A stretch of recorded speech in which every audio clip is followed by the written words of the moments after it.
강주 가톨릭 평화방송 향기로운 오후 주님과 함께 잘 청취하고 있습니다. 사랑합니다. 최고입니다. 감사합니다. 앞으로도 늘 애청할게요. 여러분은 지금 향기로운 오후 주님과 함께를 함께하고 계십니다. 방송 잘 듣겠습니다. 응원합니다. 하나, 둘, 셋. 파이팅!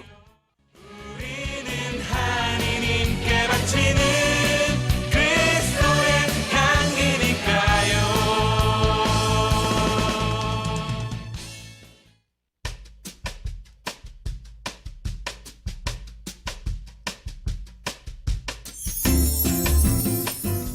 성경 물음에 대한 물음. 이 코너는 가톨릭 신자들이 신앙생활을 하며 느꼈던 성서적인 물음에 대해서 살펴보고 다시 한번 신자들에게 새로운 신앙적 물음을 던짐으로써 묵상해보는 시간입니다.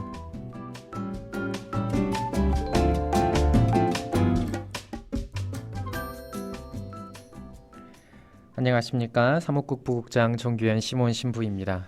반갑습니다. 오늘도 혼자서 방송을 하는 날입니다. 아마도 이번 달 한 달 동안은 저 혼자 방송을 할 것 같아요. 뭐 초대하실 분이 없거나 뭐 상황이 좋지 않아서는 아니고요. 제가 그 함께하는 그 방송과 혼자 하는 방송을 하다 보니 제가 이번 달에 조금 분주해서 그 원고를 준비하는 데 있어서 함께 하실 분들에 대한 그런 배려로서의 원고를 준비하는 게 좀 쉽지 않아서 이번 달 한 달은 제가 하겠다, 혼자서 하겠다라고 PD님께 양해를 구했습니다. 아무튼 그렇게 해서 이번 달은 아마 저 혼자 하게 될 것 같다라고 미리 말씀을 드리고요. 이제 부활이 바로 앞에 다가왔습니다. 내일 모레 부활이죠. 내일 모레 부활인데 뭐 준비는 어떻게 잘 하셨는지 모르겠습니다.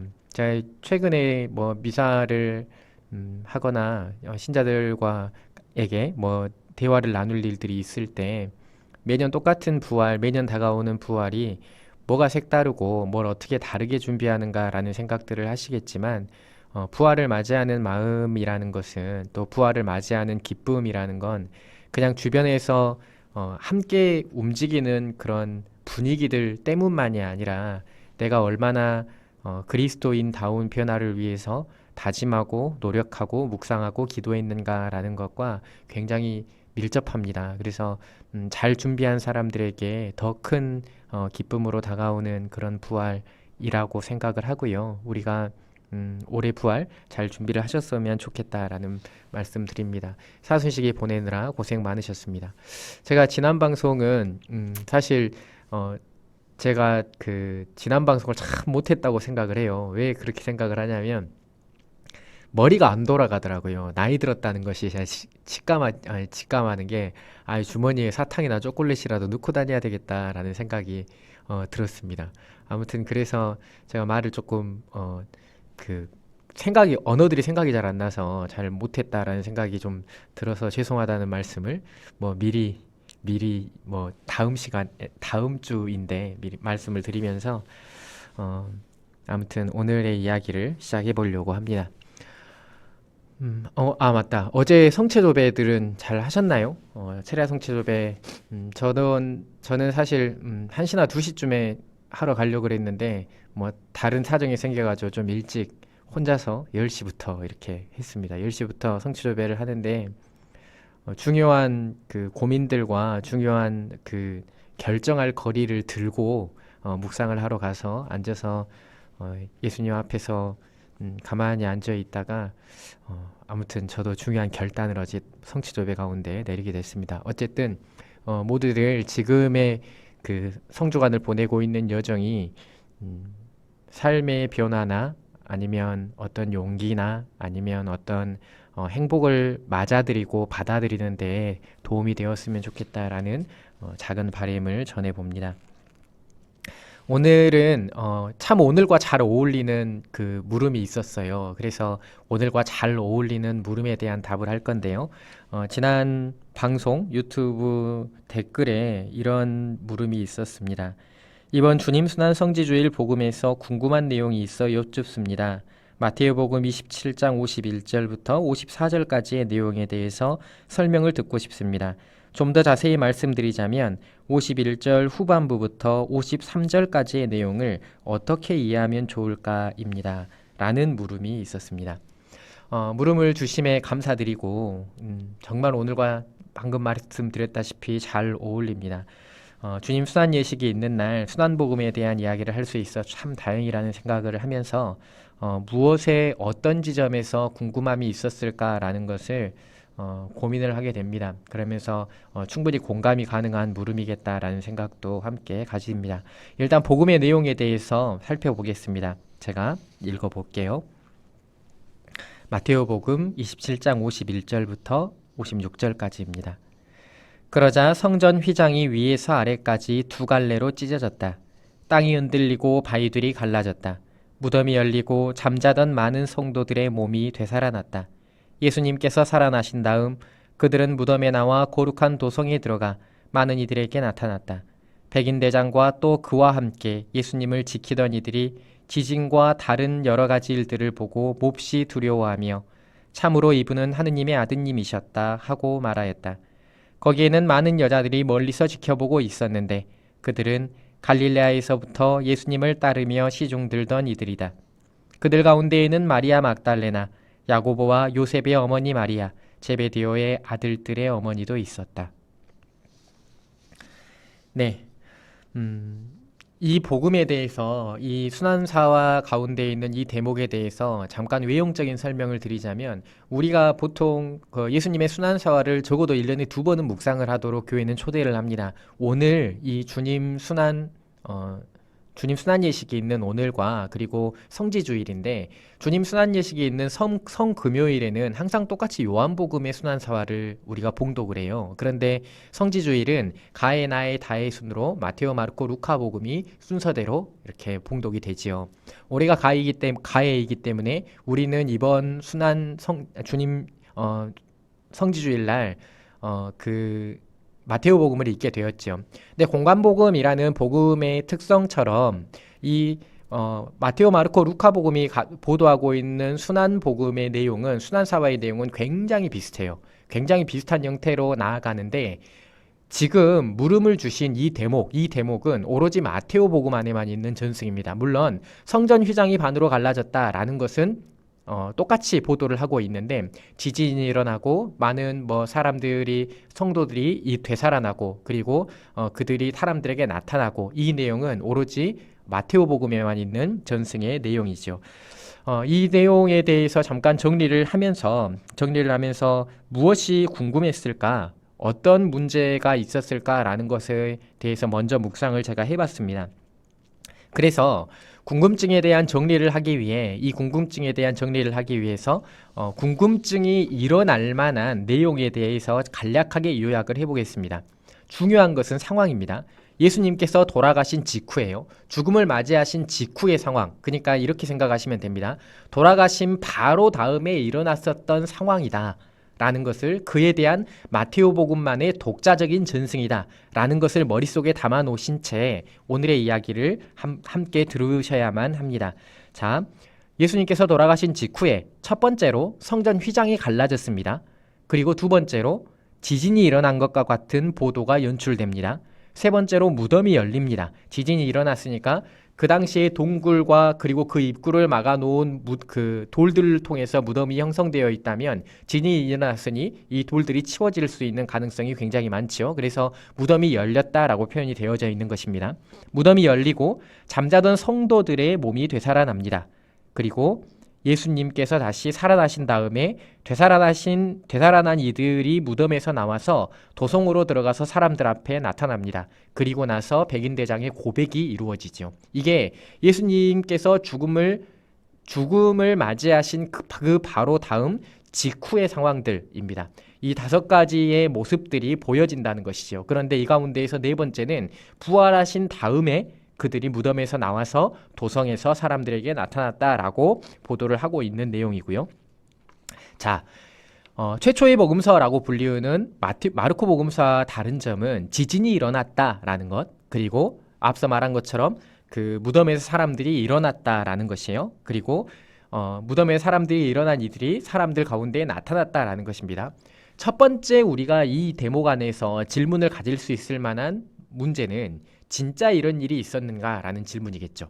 당연한 거예요. 사람들은 어떤 신비스럽고 놀랍고 당혹스러운 그 장면들이나 사건들을 보면 성경 안에서도 역시 마찬가지예요. 그게 진짜로 있었는가라는 것을 궁금해하지요. 곧 역사적인 신빙성에 대해서 가장 먼저 궁금할 거예요.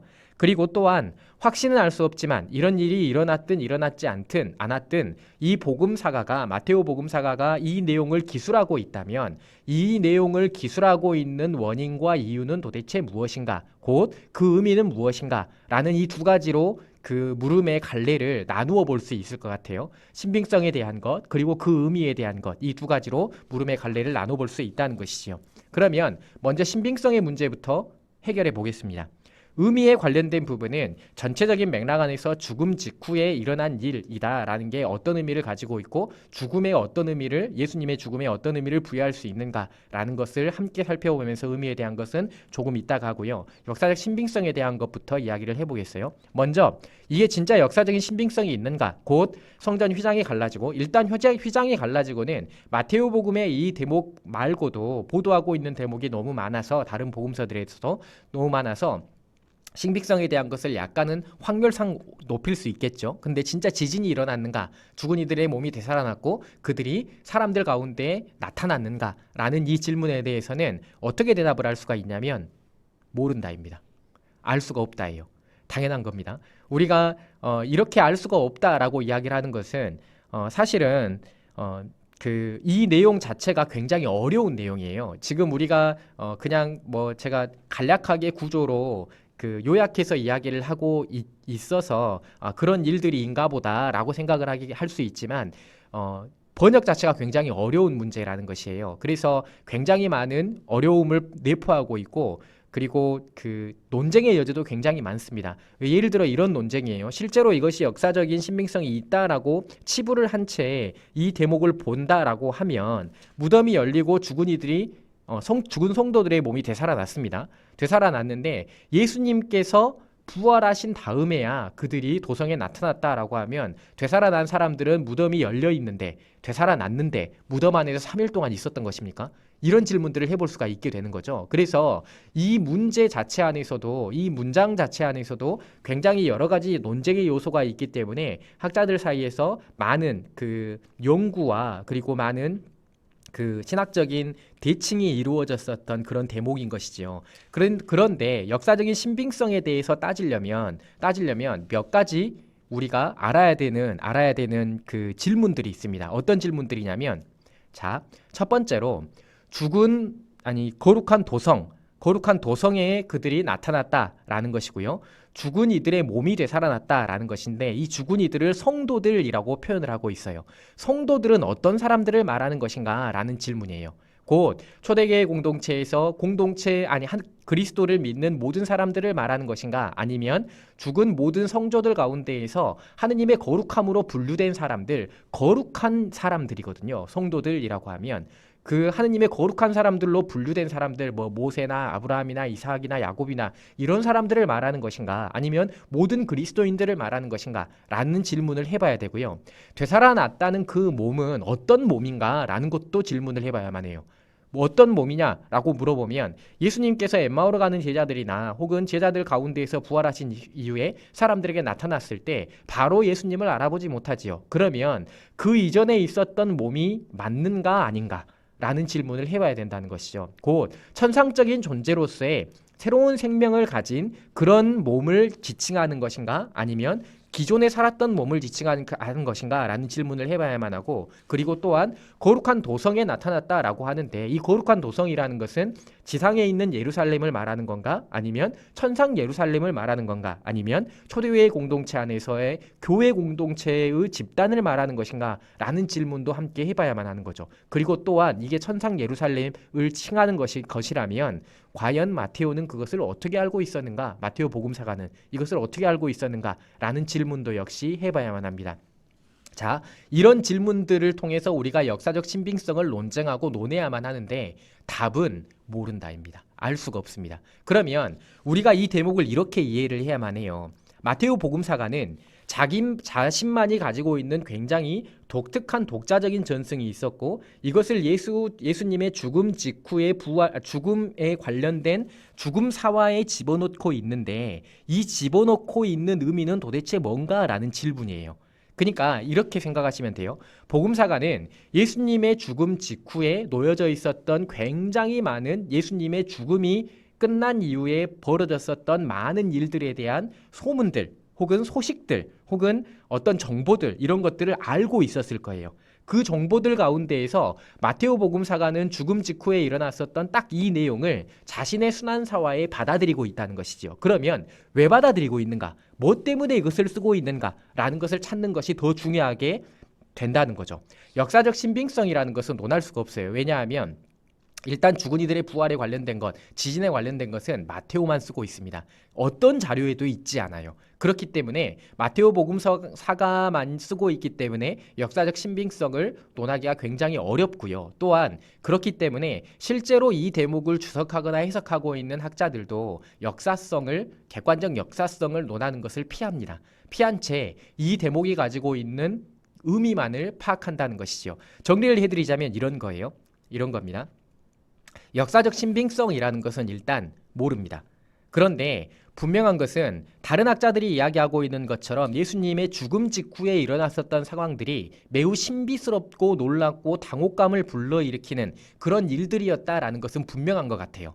그런 일들이 굉장히 많은 정보들이 있었고 예수님께서 돌아가신 다음에 어떤 일이 벌어졌는가, 부활하시기 이전에요. 어떤 일이 벌어졌는가라는 것에 있어서 굉장히 많은 정보들이 있었고 굉장히 많은 소문들이 있었고 굉장히 많은 어떤 찌라시라고 부르죠. 그런 것들이 있었다라고 했을 때 이것들을 예수님이 돌아가신 이후에 바로 직후에 일어난 사건을 복음서가 기술될 때에 그 가운데에서 어떤 정보들이 취합된다는 것입니다. 마테오 복음사가가 가지고 있는 고유 전승이라고 부르는 것이 바로 그런 것이지요. 복음사가가 보유하고 있었던 굉장히 많은 이야기들 가운데에서 이것을 취합해서 죽음 직후에 일어난 그 당혹스럽고 신비스러운 사건을 설명을 하는데 이렇게 설명을 하고 있다라고 이야기를 하면 과연 이게 어떤 의미를 가지고 있는가라는 것을 밝히는 게 훨씬 더 성서적이 될 수밖에 없다라고 말씀을 드립니다. 그래서 역사적 신빙성에 대한 문제는 뒤로 물려놔야 돼요. 왜냐하면 우리는 알 수 없기 때문에 그렇습니다. 그런데 이게 어떤 의미를 가지고 있는가라는 것을 밝히는 것은 굉장히 중요한 일이 되는 것이죠. 그러면 어떤 의미를 가지고 있는가라는 것에 대해서 일단 마테오 복음사가가 가지고 있는 고유 전승만을 가지고 보겠습니다. 성전 휘장에 대한 것은 이따가 말씀을 드릴게요. 마테오 복음사가가 가지고 있는 고유 전승 가운데에서 지진이 일어났다. 이거밖에 없어요. 하느님의 마테오 복음사가만 쓰고 있습니다. 지진이 일어났다. 하느님의 신현이나 하느님의 심판이나 하느님의 분노가 표현되는 장면 안에서 구약의 신학 안에 굉장히 많이 표현되는 게 이 지진이에요. 땅이 뒤흔들린다. 땅이 뒤흔들리고 흙이 엎어진다 라는 이런 표현들이 굉장히 구약 성경에서 하느님의 분노나 하느님의 심판을 설명하는데 흔하게 사용되었었던 그런 표상이라는 것입니다. 그러면 이 지진이라는 것이 그런 의도가 있다라고 이야기를 할 때 그리스도의 죽음이 하느님의 분노, 하느님의 심판을 불러일으켰다 라는 그런 질문들을 우리가 해볼 수가 있게 되는 거죠. 이런 표현들을 마테오 복음서가가 가지고 있었던 전승 가운데에서 이것을 받아들이고 있는 것은 예수님의 죽음이 가지고 있는 하느님의 감정적인 변화. 근데 청취자 여러분들이 잘 알고 있는 것처럼 하느님의 심판이나 하느님의 분노는 인간의 회개를 향한, 인간의 변화를 향한 하느님의 열정입니다. 곧 그냥 화를 내는 게 아니에요. 화를 내시는 게 아니라 인간의 변화를 향한, 인간의 그 회개를 향한 하느님의 열정으로 해석을 해야만 한다라고 말씀을 드립니다. 또한 지진 이후에 일어났던 이 사건들에 대해서 성경이 보도하고 있는 대목들이 굉장히 많아요. 지진이 일어난 다음에 죽은 이들이 되살아났다라는 이 대목이요. 이사야서 26장 19절, 다니엘서 12장 2절, 에제키엘서 37장 12절부터 14절 이 대목들을 함께 들여다봐야만 합니다. 구약에서 설명하는 구원의 날이 찾아오는 변화들, 구원의 날에 찾아오는 변화들, 이사야서나 에제키엘서나 다니엘서가 가지고 있는 그 상황적인 내용에 대해서는 시간 관계상 생략한 채 구원의 날에 찾아올 수 있는 놀라운 은총을 설명하는 대목에 설명되고 있는 기술되고 있는 내용입니다. 에제키엘서 37장 12절부터 14절만 읽어보겠습니다. 그러므로 예언하여라. 그들에게 말하여라. 주 하느님이 이렇게 말한다. 나 이제 너희 무덤을 열겠다. 그리고 내 백성아 너희를 그 무덤에서 끌어내어 이스라엘 땅으로 데려가겠다. 내 백성아 내가 이렇게 너희 무덤을 열고 그 무덤에서 너희를 끌어올리면 그제야 너희는 내가 주님임을 알게 될 것이다. 내가 너희 안에 내 영을 넣어주어 너희를 살린 다음 너희 땅으로 데려다 놓겠다. 그제야 너희는 나 주님은 말하고 그대로 실천한다는 사실을 알게 될 것이다. 주님의 말이다. 이 구절은 유다인들의 과월절 예식 때 회당에서 읽혀지는 굉장히 중요한 대목입니다. 구원의 완성을 설명하는 굉장히 중요한 대목에서 그 구절에 자리 잡고 있는 이 대목에서 죽음과 그리고 부활에 대해서 이야기를 하고 있어요. 그리고 이 대목을 마테오 복음사가가 인용하고 있다라고 생각할 만큼 굉장히 흡사한 내용이 되는 거죠. 곧 죽음의 날에 이루어지는 예수님의 죽음의 날에 이루어지는 구원의 완성, 그것을 설명하기 위해서 차용되어진 그 변화에 대한 설명을 마테오 복음사가가 자신의 자료로 받아들이고 있다라고 우리가 생각해 볼 수 있죠. 곧 부활을 통해 구원 역사의 전환점이 이루어진 것이라고 우리는 볼 수 있지만 그것이 아니라 죽음에서부터 구원 역사의 전환점은 시작되었다라는 것을 마테오 복음사가는 말하고 싶었던 것이 아닌가라는 생각을 우리가 해보게 되죠. 곧 그 부활 때 곧 그 구원이 완성되어지는 때를 설명하고자 하는 구약 성경의 예언서의 여러 가지 대목 안에 이 죽은 이들의 부활에 관련된 대목이 있는 것이죠. 그러면 이것이 예수님의 죽음 직후에 이루어지는 사실 보도 가운데 죽음 직후에 이루어지는 상황 보도 가운데 이 대목이 인용되었다라는 것은 죽음이 가지고 있는 의미가 구원의 완성을 설명하는 것이다 라는 것을 말한다 라고 우리가 생각을 해볼 수가 있게 되죠.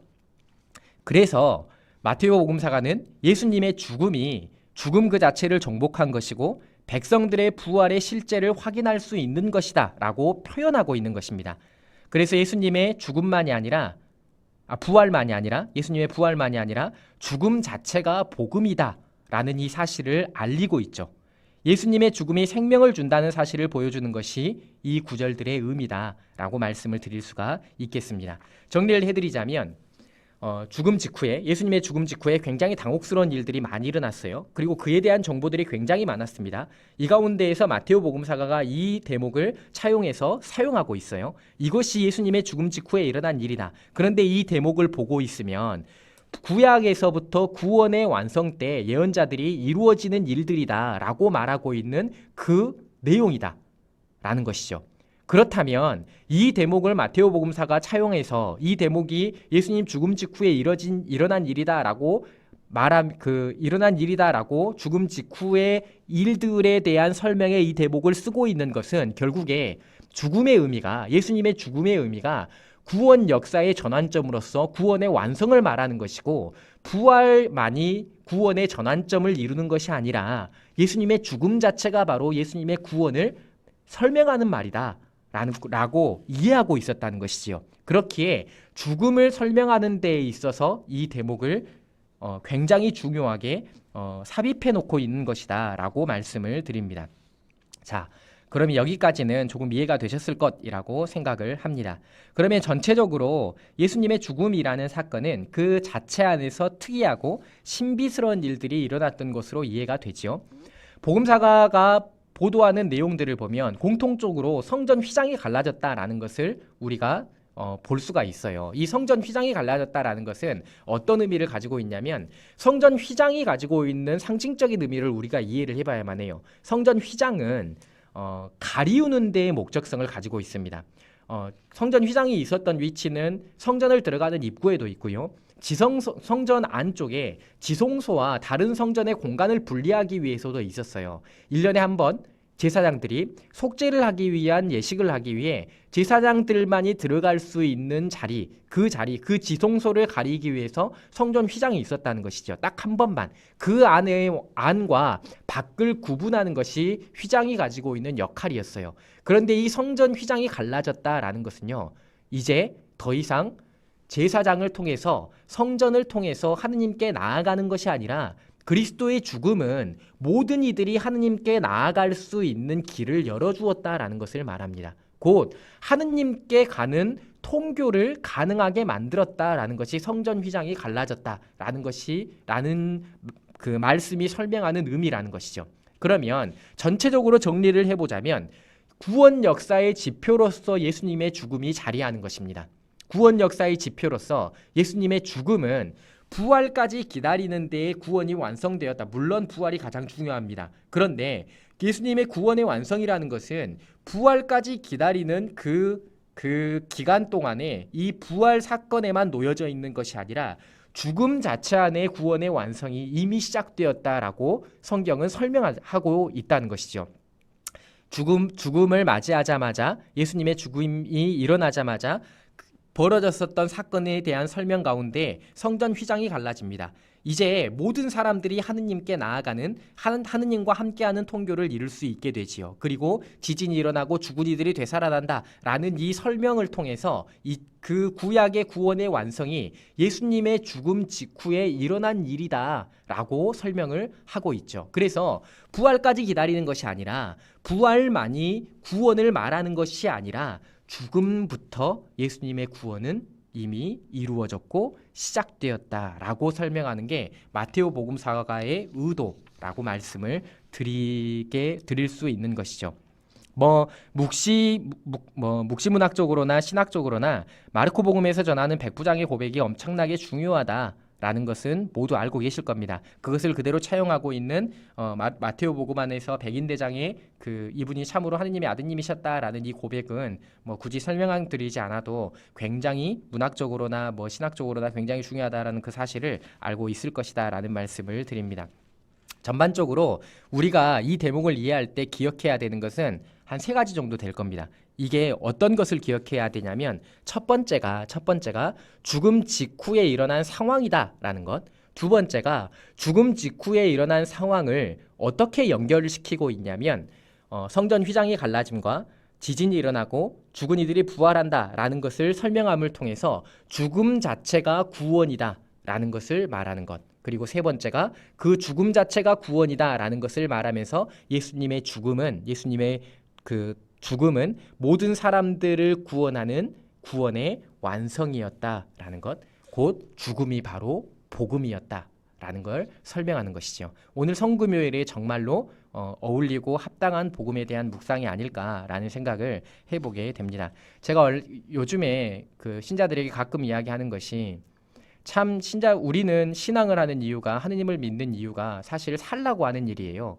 더 깊이 있게 살고, 더 풍요롭게 살고, 더 풍부하게 살고, 더 가치 있게 살기 위해서 하느님을 믿고 신앙을 갖는데, 자꾸 성경은, 그리고 교회는 죽으라고 이야기를 하죠. 죽어야만 생명을 얻는다고, 예수님의 죽음에 동참하라고 이야기를 하지요. 실제로 우리가 예수님의 죽음에 동참하라고 초대하고 있는 복음의 대목들을 굉장히 여러 개를 볼 수가 있죠. 그런데 결국에 성경이 설명하는 죽음으로 초대하는 이유는 죽어야만 예수님의 죽음을 통해서 그 죽음에 동참할 수 있는 사람들만이 새로운 생명으로 넘어갈 수 있고, 그 새로운 생명으로 넘어가는 것이 바로 구원이다 라고 성경이 가르치고 있기 때문에 그렇습니다. 우리가 오늘 예수님의 죽음을 묵상하면서 진정한 죽음, 곧 예수님과 함께 죽는 것, 나의 것을 포기하고 나의 것을 참아내고, 그리고 예수님을 위해서 나의 것을 좀 내어주는 그런 죽음의 삶을 통해서 진짜 가치 있는 생명을 찾아내는 그런 묵상들과 고민들을 하셨으면 좋겠다라는 말씀을 드립니다. 죽음에 동참할 수 있을 때 비로소 완전한 생명을 얻을 수 있다라는 사실을 꼭 기억하셨으면 좋겠어요. 죽음은 사랑을 불러일으키고, 그 사랑을 살아갈 수 있을 때 우리는 세상에는 없는 오로지 하느님만이 가질 수 있는 변화와 생명을 살아갈 수 있다라는 말씀을 마지막으로 남겨드립니다. 네, 노래 한 곡 들으시겠습니다. 오늘 이야기는 여기까지 하겠고요. 신용희 님이 부르신 순환의 예수